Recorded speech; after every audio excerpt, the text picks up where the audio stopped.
300 pages. Okay. Why is this me? Ow.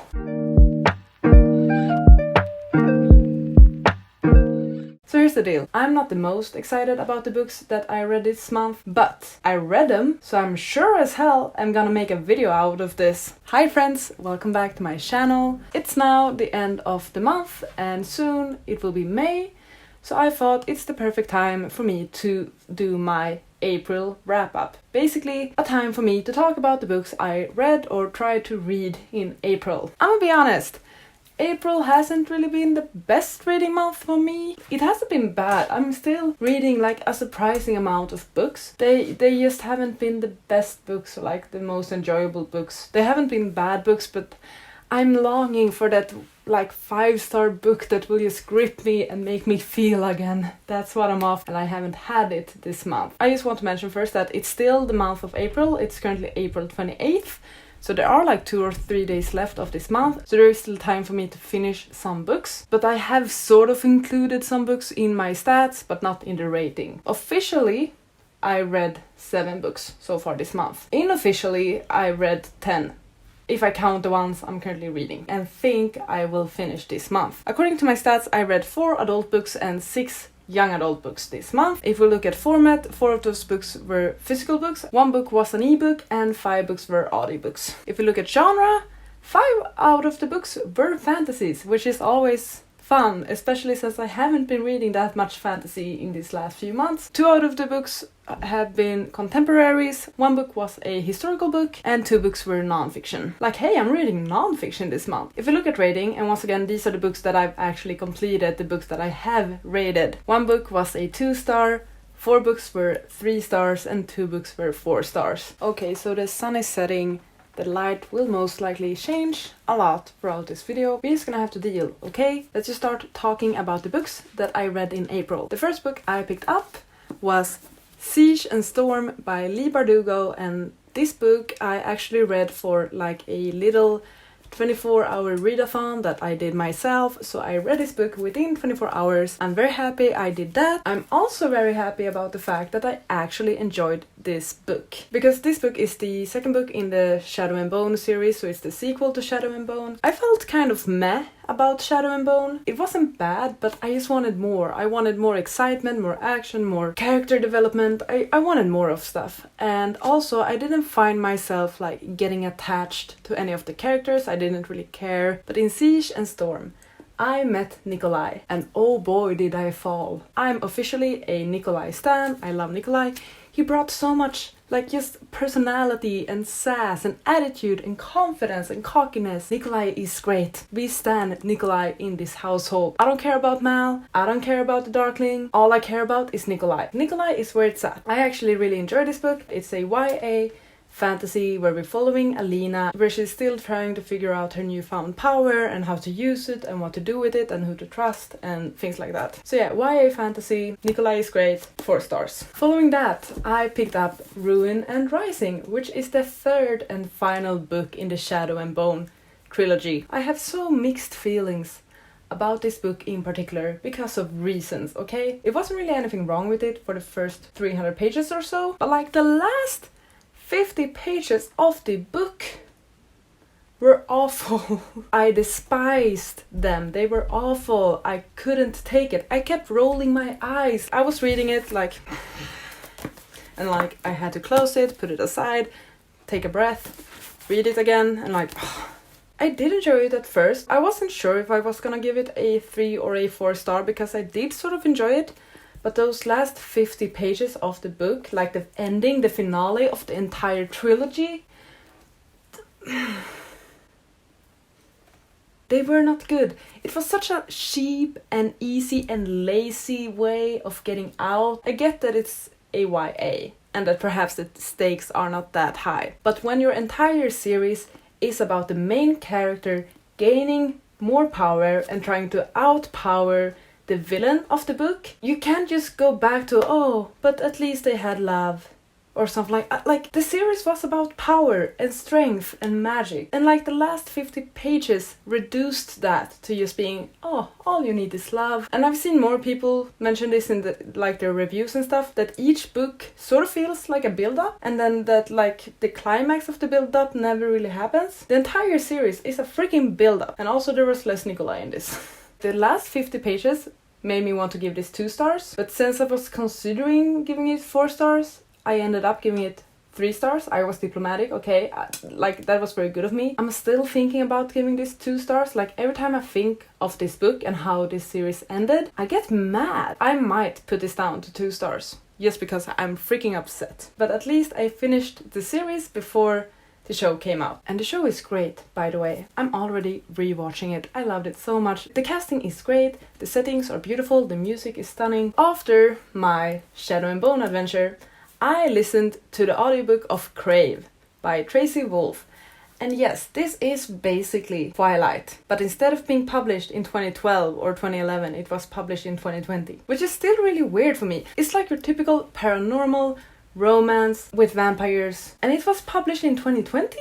The thing about this book is that we're following a girl, I don't even remember her name anymore. Her parents dies, so she moves to Alaska to go to this boarding school where her uncle is the principal, and at this boarding school she starts to noticing this guy named Jackson, and he acts weird, and everyone at this school acts weird. And you know why? Because they're all freaking vampires. Or not really. It's a very, very simple story in that way. Quality lacking. There's too many pop culture references that just kind of ruins the flow of the story. I mean, they reference Twilight in the freaking book. They use the Twilight book in this book inspired by Twilight to give her hints about him being a vampire. It's a bit too much and a bit on the nose with everything. But despite the lacking quality, this book is freaking entertaining. Like enjoyment-wise, it's amazing. After I finished this book, which was quite early in April, I still keep thinking about this book, and I'm still like eager to continue reading this series. As I said, quality, meh. But entertainment and enjoyment-wise, it's really good. The next book that I listened to was Stamped from the Beginning, a definitive history of racist ideas in America, I think is the complete title of the book. This book is a non-fiction, my first non-fiction of the year, and I listened to it as an audiobook. I did read this for my Goodreads challenge, and I need to explain this because my Goodreads challenge is that I read the winners in the Goodreads Choice Awards, and the winner for non-fiction in 2020 was the book Stamped, Racism and You, or something like that. But basically it was the young adult version of this book that I listen to now. They sort of simplified the Stamped from the Beginning book and made it more accessible to a larger group of people. That was the purpose of that book that won. I couldn't find that book anywhere, and like Stamped from the Beginning was what was available to me at the time, so I decided to listen to that one. If it was the best choice, I'm not sure. Because the thing with this book is that it's long, it's like over 600 pages. It's so fact heavy and like so much name dropping, so many events. It basically goes through the entire history of racist ideas in America, starting like 400 years ago. So from the 1600s and onwards. So it's not the easiest books, I would say. It's definitely, probably a really comprehensive book regarding this particular topic, like with a focus on America. I listen to audiobooks on like 2 times speed, and like, I don't remember every single fact and event and name that was mentioned. Some things stood out, definitely, but not all of it. If you're interested in the subject and you want to learn about the history of racist ideas in America, I would recommend this. I did give it 4 stars because it is such a comprehensive and like massive book with a lot of info and like a lot of purpose. I should have probably gone for the more accessible versions of this book, but I'm still happy I read it, and I will count this to my Goodreads challenge because hey, I read the larger book out of the 2, so like I'ma count it. Following that, I then read Concrete Rose by Angie Thomas, and this is the prequel to the book The Hate You Give, also written by Angie Thomas, which is a great book. It was my first ever audiobook. It's also an amazing movie. If you haven't watched the movie, watch it. It's incredible. So this is the prequel where we are following Maverick, who stars the character from The Hate You Give. He stars his father, but we're following Maverick when he's 17 years old. He's trying to figure things out. He has found out that he's the father for a baby that he had together with a girl he had a one night stand with. The story isn't as captivating. I'm not too sure what to say about this one. It is a good book, and as I've said before, Angie Thomas, she writes amazing family dynamics and family relationships. That's what she does the best. But with this book in particular, I didn't enjoy the characters as much as I've done in her previous books, and also the story in itself just didn't really interest me. The book was alright. I'm not mad, I'm happy I read it. I still enjoy Angie Thomas's writing. I gave it 3 stars. And then after that, I finally finished Laundries by Brandon Sanderson. I'm so happy that I finally completed this one. I started reading it back in January and I read like half of it and then I didn't continue, and now I picked it up again and I completed it. This is the first book that Brandon Sanderson ever published. It's his debut novel. It takes place in the Cosmere universe that Sanderson has created, but it's sort of like a standalone. Like, I know that Goodreads says that it's the first book in a series, but Brandon Sanderson has said, at least in previous interviews, that it is a standalone. I'm not sure if he might revisit this world and these characters in the future. It's an adult fantasy. We're following 3 characters, a prince, a princess, and a priest. And basically there's some sort of, not like a virus, it's just that sometimes people wake up in the morning and they are kind of covered in black dots and have lost their hair, and then they are thrown into this lost city named Laundries. So it was a city that used to bloom and like were very close to the gods and stuff, but then it sort of lost its prime and now it's just like where they keep these people. I don't know. I'm struggling with this video, sorry. I really did enjoy like the first 100 or 150 pages of this book. I thought they were great. I really enjoyed the characters and like the different perspectives and how the story is told. That I really do like. But the thing with this book is that it's a bit slow. It's a bit on the slower side. There's not really that much action in it. There's a lot of descriptions about the laundries and about the characters and the worlds and like the religion, but it's just a bit of a slower book, and I usually prefer like fast-paced, action-packed fantasies. I know that many people loves this book.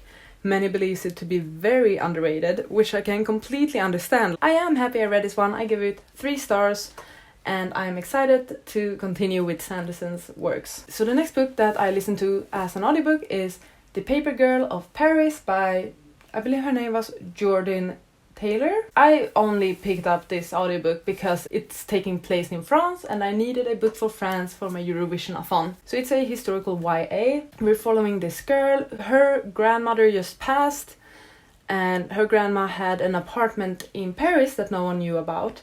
So this girl and her parents, they go to Paris in order to look at this apartment. What's going on? What's in there? Should we sell it? Should we keep it? Do that sort of stuff. Basically, it's sort of like a mystery playing out. Why didn't her grandmother tell them about this apartment? Why didn't she share things about her family history, her own history?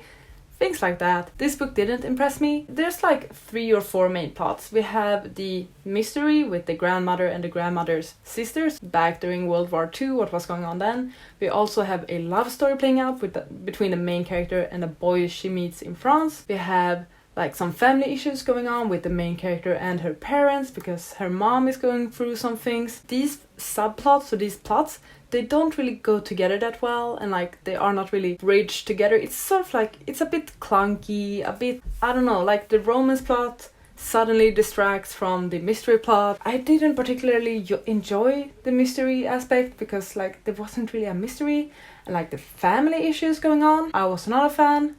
I understand that there were some underlying things, but I thought that the adult characters in this book were written very juvenile, and I just wasn't up for that. I wasn't interested. I still completed the book. I gave it 2 stars, and then I moved on. So now I'm just quickly going to talk about some of the books that I'm currently reading, or that I tried to read in April, that I haven't completed, but hopefully will. We're gonna have to see.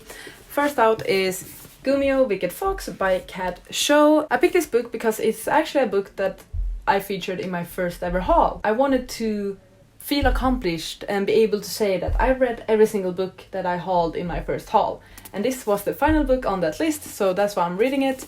I'm currently like 30 or 40% through it. So this book takes place in Seoul, and we're following a Korean girl named Miyang.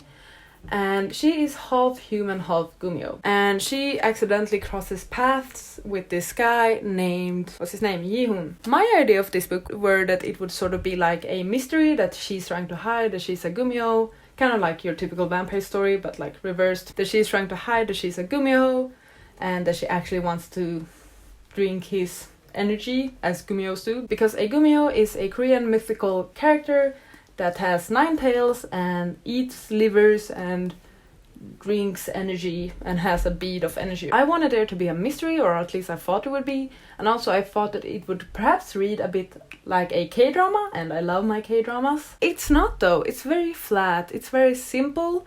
There's no mystery, like he knows from the first chapter what she is. At the current moment it does feel quite flat. I haven't rated this yet. I think it might be a 2 or a 3 star depending on how the rest of the books plays out, of course. So that's the book I'm currently reading, and I do hope to finish this before the month of May. Another book that I said that I would read in April, that I have started but won't finish, is the Iliad. This was randomly picked from my physical books. I actually started reading this book back in September of last year, and I read about 50 pages and never read more.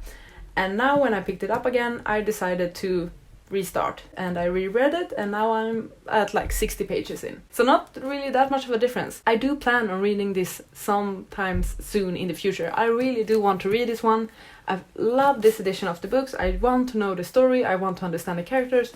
But it's just like a difficult read. Like, since it's so huge, I can't really bring it with me anywhere. So I won't be finishing the Iliad before the month of May. I know that much already. But I will continue to read these sooner rather than later. 2 final books that I want to mention. The first one is The Midnight Train to Prague. This one was picked from my NetGalley arcs, but of course I've been late with getting to my arcs, so I don't have access to the book anymore. So I did get it from Audible, and this is sort of like a historical fiction about... Yeah, that's the thing, I don't know what it's about. I started listening to it today actually. I am very confused about the characters, who they are. There's multiple perspectives, there's so many names, so many historical events, and so many countries. Like, it's called The Midnight Train to Prague, but I think the characters are going from like Berlin to Prague, but there's also like Switzerland, and also like Budapest is mentioned, and then Russia, and like all those countries. And since I didn't really keep up with the book from the beginning, I am so confused. I don't know who the characters are, what their roles are, what they do. I don't even understand what country they are in at the moment, and if they're still on the train, or if there's multiple trains. I am actually considering to DNF this one, just because like I don't have the interest. With historical books, for me it's sort of like a hit or miss, or very much a hit or miss. Or not miss, but it's like a hit or a meh. Most of the historical fictions I read have been 3 stars, and I think that this would also be a 3 or 2 star. Life is too short to listen to audiobooks that you don't care about. That's my takeaway from this. So I do think that I will DNF this at approximately 10%. The second book I also started listening to today, when I decided that I no longer were interested in The Midnight Train to Prague, and that book is The Death of Vivek Ochi. It's a fairly new book, and everyone seems to love this one. It's the same author as the one who wrote Pet, that I mentioned in my previous wrap-up. Everyone seems to love this book, talk about how stunning it is. I'm approximately 20% through the book now, and it's alright so far. I think I need more story, more context, just stuff like that, in order to decide my thoughts on this book. The writing is very beautiful. I do enjoy the writing quite a lot. But there are certain things that are like a bit off. I don't know, there was this very descriptive sex scene that I'm not sure if that was necessary. I'm not one that minds sex scenes. You've seen my romance reading vlog. But was it necessary to have such an explicit scene in that book? That felt a bit off for me. I have not yet decided what I think of this book. We're following a family in Nigeria. More specifically, we're following 2 cousins, Vivek and I don't remember the other guy's name, but we're following them too, and like people are talking about Vivek. I'm curious to see how things will play out. That's it. So that's my messy and confusing and chill and all over the place wrap up. The thing is, like, April hasn't been the best reading month rating wise. Still, I've read like a bunch of books. They've been mostly 3 stars, and like I'm getting tired of just reading 3 stars. I can appreciate 3-star books, but I want that one 5-star book that will just knock my socks off and make me cry and make me laugh and make me fall in love and You know what I mean? So I really hope that that's what May has in store for me. Best book of the month? Definitely Siege and Storm. I love Nikolai. I'm a Nikolai stan. Nikolai, you get to stay. The rest can leave. Nikolai gets to stay. That's sort of it for this wrap up, I guess. Thank you so much for watching, and I'll see you on the next one. Goodbye! You gotta just go for it. Don't think about what comes